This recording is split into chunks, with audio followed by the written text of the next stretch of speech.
கர்த்தர் ஒருவனை அவன் இருக்கிற வண்ணமாய் காண்கிறது இல்லை, அவனை எடுத்து அவர் உருவாக்கின பிறகு, அவனுக்குள்ள வார்த்தையை வச்சு அவனை மாற்றின பிறகு அவன் எப்படி இருப்பான் என்கிறத வச்சு அவர் கூப்பிடுறாரு அவனை.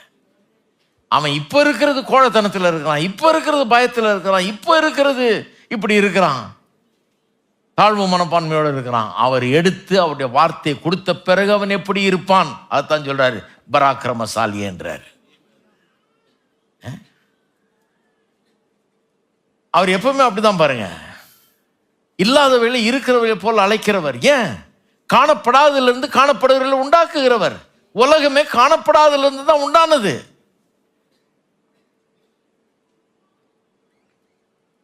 அப்ப எப்பவுமே அப்படிதான் பண்றாரு. ஆபிரகாம் பார்த்து சொன்னார், உன்னை அநேக ஜாதிகளுக்கு தகப்பனாக்குவேன். வயசு 75 அவருக்கு. பரவாயில்ல, எனக்கு தெரியுன்றார். உன்னை அநேக ஜாதிகளுக்கு வேணும்னு இன்னொரு 25 வருஷம் டிலே பண்ணி கொடுத்தாரு பிள்ளைய. ஏன்னா அங்க நிறைய பேர் ஆண்டவரே அவருக்கு பிள்ளை இல்லை தெரியுமா உங்களுக்கு, நீ வேற அநேக ஜாதிகளுக்கு தகப்பனாக்குவேன்னு சொல்லிட்டு வேணும்னு 25 வருஷம் பொறுத்து இனிமே கிடைக்கவே கிடைக்காதுன்னு எல்லாம் சொல்ல வச்சு அதுக்கப்புறம் கொடுக்குறாரு.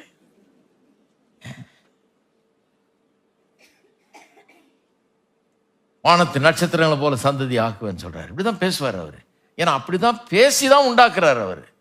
உண்டான பிறகு பேசுறவர் இல்ல, அது மனுஷன். பேசி உண்டாக்குறவர் இவர். மனுஷனுக்கும் கடவுளுக்கும் பெரிய வித்தியாசம் இருக்கு பாருங்க. Man uses his word to describe himself, his problems. மனுஷன் தன்னுடைய வார்த்தை எப்படி உபயோகப்படுத்துறான்?